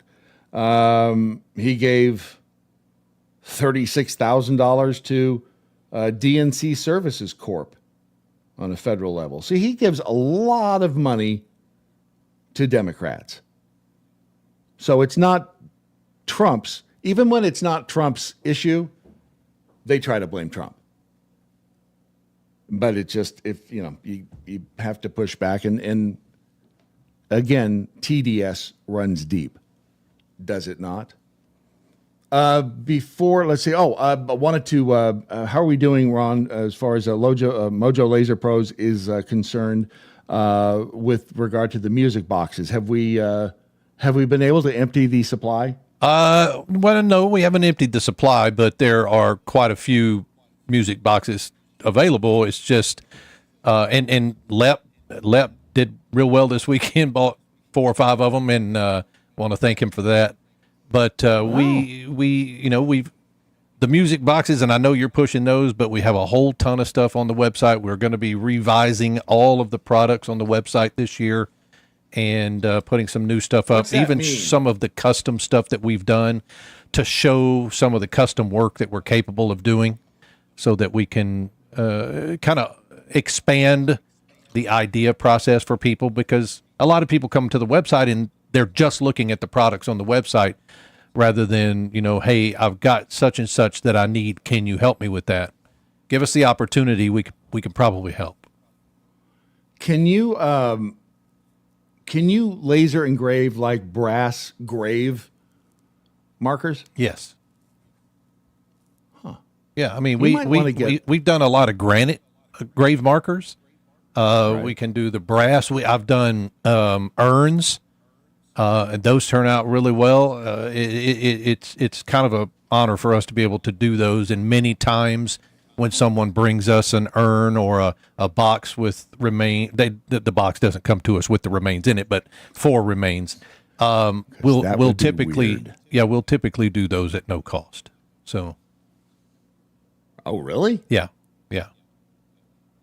Whoa, are you missing out on a huge? No, we don't do the grave markers. We don't do the grave markers at no cost. But typically, if it's a small engrave with a name and dates for an urn or for a box like that, yeah, we'll do those at no cost. I didn't bring the price list for because that was one of the things that the local cemetery here. It's like for the marker, it was the granite stone, and then the brass marker on top, and the whole thing was, I think it ended up being 24 inches long, 12 inches tall. Yeah. 4,400. So it takes 4,100. It takes a specific kind of laser to be able to do those types of markers. If it's even a laser, some are, some are not. Some are chiseled, right? But on the larger ones, it takes a specific kind of laser, a laser that actually where the marker sits in one place and the laser moves up and down and side to side to do that. My laser's not that, so I can only do, a lot of them are pet memorials or smaller headstones, markers, or whatever the case may be. But as long as the bed of my laser will hold the weight, I can do them. And we don't do the markers like that because there's a lot of work that goes into them. But like the smaller engravings, if you're going to do a plaque for a marker, if you're going to do a box, a plaque for a box or something like that, we'll do those typically at no charge. It's just I enjoy doing those. I do all military, most all of the military stuff I do. I think all of it is if it's someone who's passed away that was a veteran. Because I've engraved a ton of the shells from 21 gun salutes. I'll engrave those at no cost. Yeah, it's just that's how we give back. I mean, we do a lot of work for. How are you gonna make any money if you're so moral and ethical and? Come on, dude. I can't sit there and do this engraving thinking about this person and the efforts that they put in. Especially in the military, and think, how can I charge this person for this? They're already being charged to death for the, for the funeral and stuff like See that. what you did there. Yeah. And boy, ain't that the truth. Ain't that the truth? Well, I was going to say you should get in good with a cemetery somewhere and start raking people over the coals. See, I don't want to do that. That's not how I'm going to run this business. I'm not going to name any cemeteries or funeral homes, because then that gets into the weird the division of the companies. Because like one company is for the funeral and one company is for the cemetery and all that. So, well, anyway, if you want to deal with a moral and an ethical and a thoughtful business like Mojo Laser Pros, that's all you have to do is go to their website at mojolaserpros.com. Stupidity is not a competition. I've now been in 50... Unless you're a politician. 7 states. I think 1 left to go. Daily Mojo. The Daily Mojo. 57 so states. So if you... 57 states. I've been in almost that many. Mm-hmm. There was a Wendy's in Kentucky, not too far from here, that apparently had a little problem. One of the customers, and who hasn't felt this way? You get the fries, and the fries are cold. They're not what you wanted. There's, not enough in the box. But the police are saying that Monja James Wooten and 2 associates just this month engaged in a verbal altercation at a drive-through window at the Wendy's in, it doesn't say which one in Kentucky it was, but the drive-through window was being manned by Twanisha Coleman, who apparently gave Monja James Wooten and his 2 associates cold fries. So James Wooten and his co-defendants decided that they would it's at Louisville, decided they would go inside the Wendy's in Louisville and pull out a gun and start firing the gun. Don't know where he initially fired the gun, but to his surprise, Twanisha Coleman, the person behind the drive-through window, pulled out their piece and decided to fire back. So then James Wooten decided to fire his gun, and apparently his people also had their own weapons, because who wants to go to Wendy's not strapped? Wow. They started returning fire. Then the defendant fired multiple rounds, one of which struck the victim in the buttocks. And let me think about this. If you're going to get shot, isn't the best place to get shot in the butt, Bob? That's a big fat area. So on some people, I have no butt, but a lot of people, if you get hit in the butt, there's a lot of fat in there. And so you're not necessarily, it's probably the least. Yeah, but then you have to lay on your stomach or never sit down while you're recovering. That sucks. Well, there's that. A day after the incident, a second woman contacted police and reported that she also had been shot. The woman reportedly admitted that she had been there with James Wooten at the Wendy's when he shot her. James Wooten turned himself into police last Friday.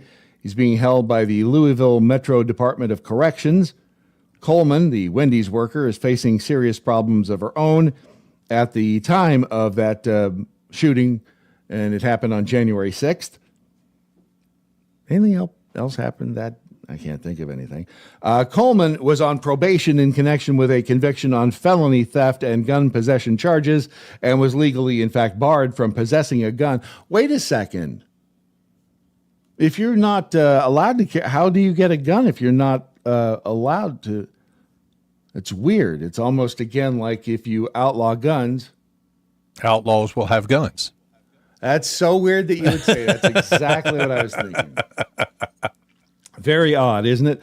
As a result of the Wendy's incident, Coleman has again been charged with being a felon in possession of a firearm, a felony for which he is scheduled to be arraigned on February 4th. It is unclear if Coleman will also face a probation violation. And I'm just going to point out that photograph that's on the screen. Well, it was. What's that person got around their neck? Let's see here. Hold on a minute. That is that looks like a mask. That's a mask, Chuck. Well, you don't want to get the Rona while you're engaging in gun battle.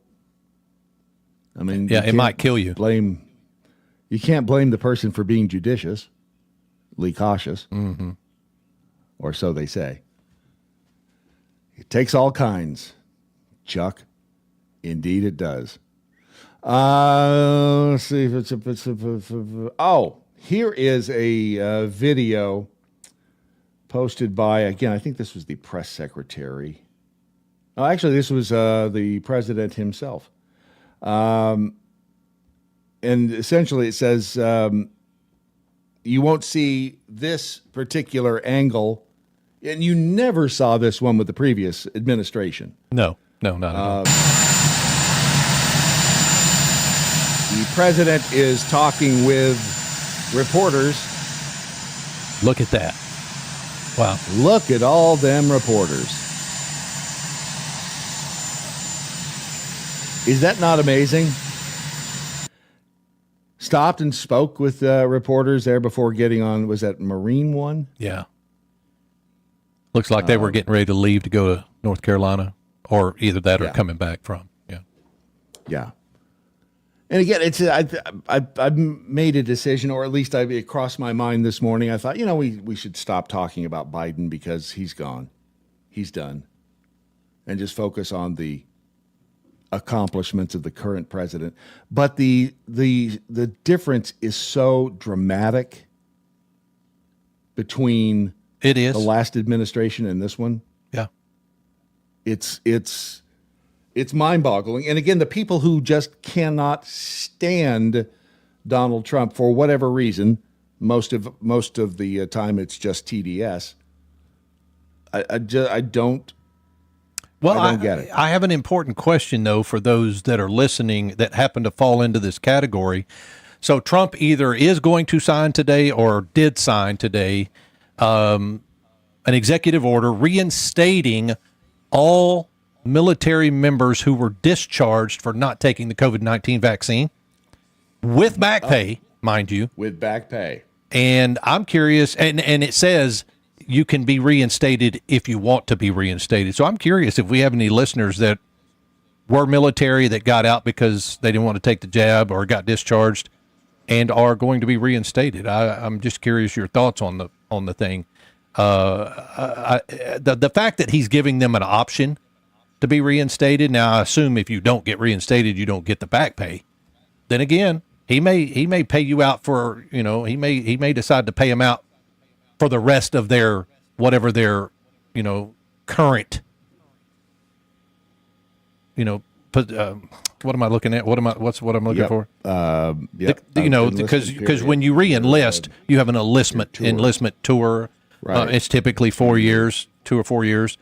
Because if he can pay them out for the term of that enlistment that they lost, that'd be cool too. I don't know if he's going to go that far with it, but he is reinstating them, and he was going to do that last week. But I think he on purpose waited until Pete Hegseth was confirmed, and that did happen this last week, by the way. So, I think Hegseth was confirmed on Friday night, and Kristi Noem was confirmed on Saturday morning. And so Trump did that. He waited so that I guess Pete Hegseth could get some of that credit. Well, or he could manage it because that way it's clear and free for him to do so. According to National Review, the Trump's following through on his promise to reinstate service members who were kicked out for refusing. He's signing the executive order directing the Department of Defense to bring back the affected service members, restore them to their prior rank. The executive order directs the Secretary of Defense to reinstate all members of the military, active and reserve, who were discharged for refusing the COVID vaccine and who request to be reinstated. The fact sheet notes that over 8,000 troops were discharged because of their COVID-19 vaccination status from 21 to 23, and only 43 returned after the Biden administration's Department of Defense removed its vaccine mandate. It's unclear how many service members will rejoin the military. At the height of the pandemic, many private and public institutions imposed requirements for the employees to receive the vaccine, opponents of vaccine, blah, blah, blah. So, yeah, I don't know if they... there's some people out there who don't agree with the whole back pay being paid because that person actually got out and was able to get another job and do other things. I'm actually for that. They were removed against their will. Yeah. Relatively speaking. So yes. And that's it's so much happened during that insane period of time. Yeah. That was politically motivated, obviously politically motivated. And looking back on that, this is what's right. But again, then how do you argue with $37 trillion in debt? Yeah. When do we start climbing out from underneath that? Well, didn't somebody post that in the first 2 days, the Doge, or Doge, as some call it, actually ended up saving us $500 million doing something. I mean, if they can continue to do that kind of stuff, then maybe we'll see a little bit of slack there. But my fear is that we're going to start saving it in certain places and spending it elsewhere, so we won't see a change.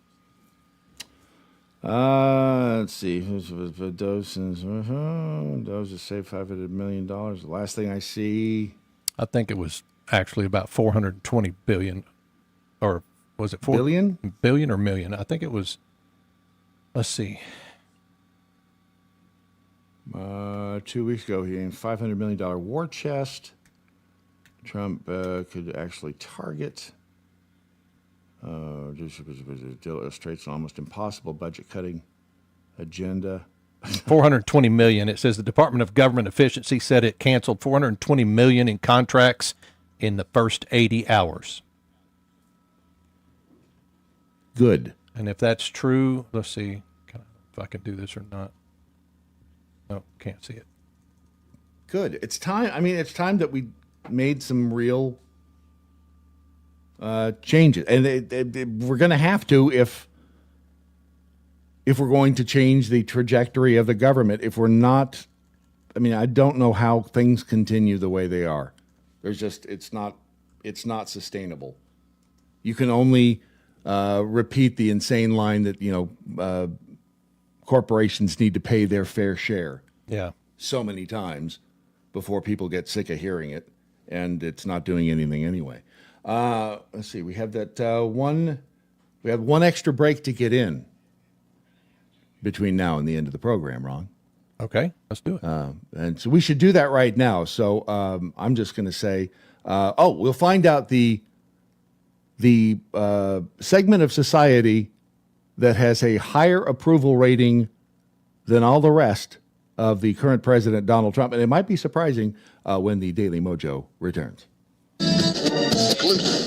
Where political correctness comes to die. The Daily MoJo. And we're back. Let's see, Dr. Mojo Martian, but are those chickens giving you eggs? You could be making some real money. I like eggs, and I like chickens, and I like eating both. But when you, and this is the problem, when you see how an egg is made, yeah, it makes you want to eat oatmeal.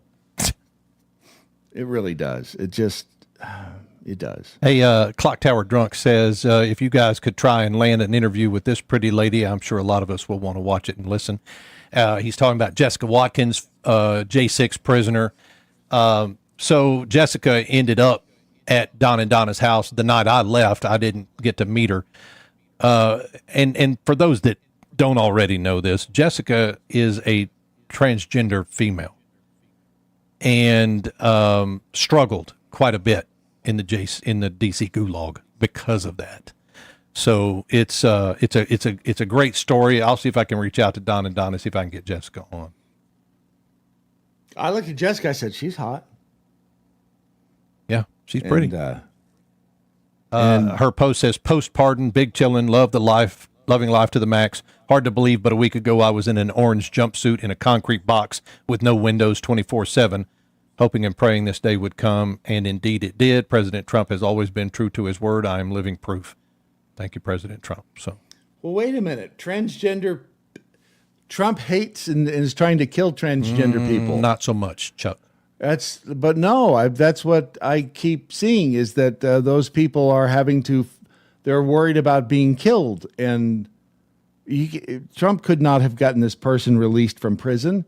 You must be thinking of a different President Trump, because that President Trump that hates the trans wants them dead is not going to get him released from prison.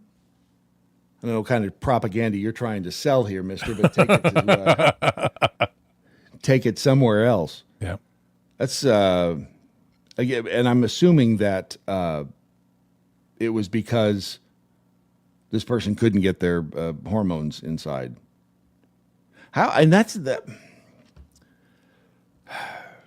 That's too long a story to get into right now. Yeah.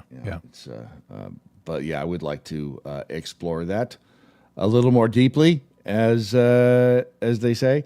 Frank and PA, those laid off broadcasters will probably form some sort of organization of their own, maybe something secret, a weather underground, perhaps.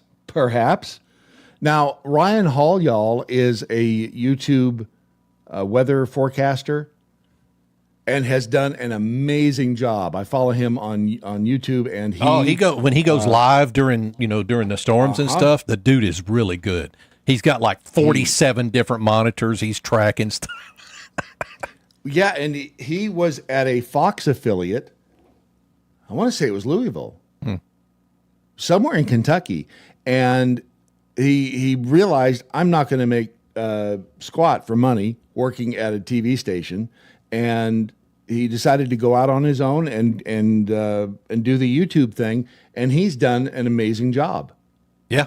That's what if there's something going on in the country, especially if in our area, because he covers all areas of the country, wherever there is major storms, tornadoes, hurricanes, things like that, he'll cover it all locally, and he puts people on the road, with cameras and stuff like that. And it's actually really kind of cool to watch. He's really good. And he makes apparently a decent living doing it, because he has a charity that he will go out and it's at RyanHallYall.com, I think. Let's stay low. Ryan Hall. That's not how you spell Ryan. RyanHallYall.com.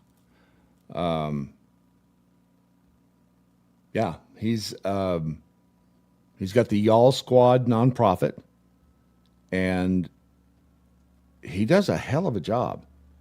And he's got this guy. He's got some of the feedback. This guy is the best weather forecaster I've ever seen in my 5 decades of life. It's really nice to watch someone who is so good at what they do. And he's out there making it on his own. Yeah. And it's tough because, again, we are in a transition in the media space. Things are changing all the time. We just happen to be in the middle of this particular change, and there's really no limit to what can happen. Some people make it really big, and others not so much. But that's when people start, criticizing, Byron Allen and they try to lay it at Trump's feet. That it's Trump's fault that Byron Allen is cutting media jobs out there in the field. Yeah. No, it's just it's the way things are happening now. It's just the way it's the way of the future. The other big deal out there right now continues to be the UFO. We talked about the big UFO egg. The one that got the helicopter pilot picked up. That was weird. Yes. That was just all kinds of freaky. This is one that was just posted a day ago. This was in Santa Monica. And this dude sees... This is Santa Monica, California, on January 7th, 2025, where an unusual triangular object was briefly spotted hovering amidst the smoke from a wildfire that was ravaging the area. Witnesses described the craft as dark with visible lights at the front. While some might initially suspect it was a plane, this theory was quickly dismissed due to the object's nearly motionless state throughout the brief footage. Given the object's apparent size and distance from the witness that recorded the video, the possibility of it being a drone was also ruled out. In fact, it's speculated that the object could have been at least the size of a light aircraft. The witness, who managed to capture only a few seconds of the sighting, reported that the object vanished into the dense smoke, just as mysteriously as it appeared. What makes this case even more intriguing is the presence of 2 additional witnesses who also struggled to identify what was hovering amidst the clouds. To date, no other sightings of a similar object have been reported in the Santa Monica area. See, and that would be the perfect time to hide if you were flying a UFO. If you're flying one of these, UAP. There's no pilot in the world who purposefully flies and hovers in the smoke like that. No.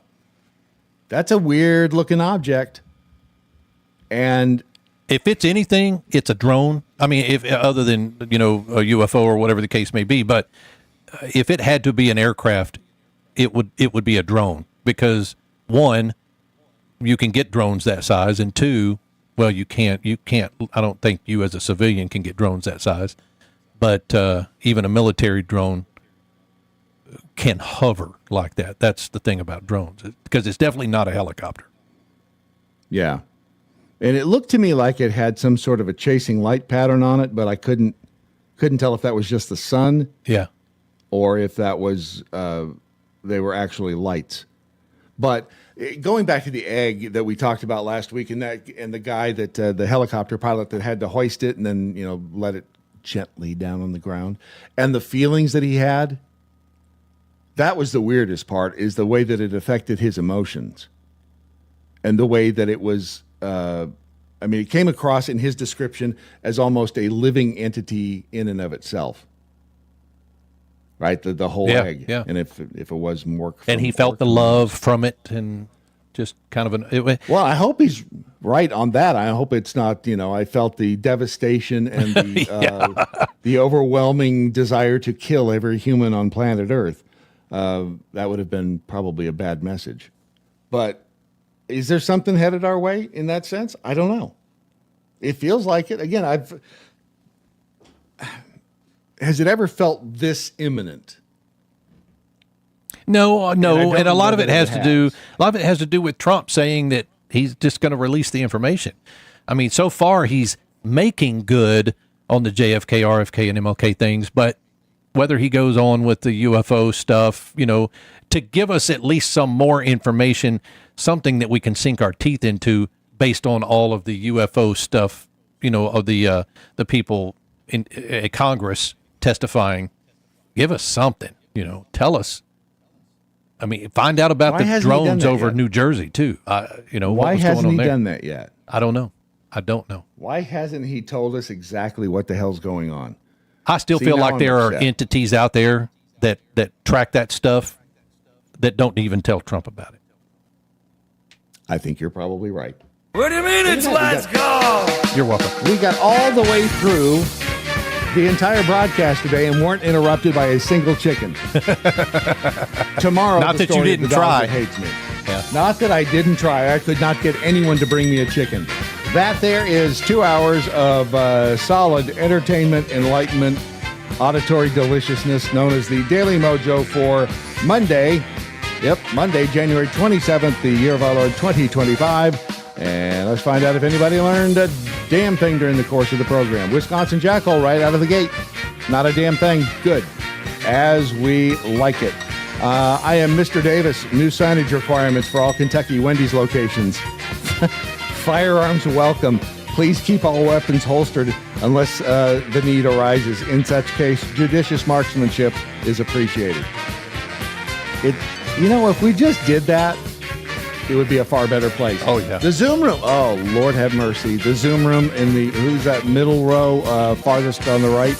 Wisconsin Jackhole with the death stare from whatever that is. Whatever the hell that is. Well, thank y'all for being in there today. Over in the Daily MoJo chat room, Patrick G. I wonder how many would go back regarding the military. I would think only those who were close to retirement would go back. I have to think they all got jobs in the last 3 years. But they may have gotten jobs they hate. True, yeah. And it may be an opportunity for them to get back in. Fake Zoe, Dogie is never going to catch on. Just watch me. Dogie will catch on.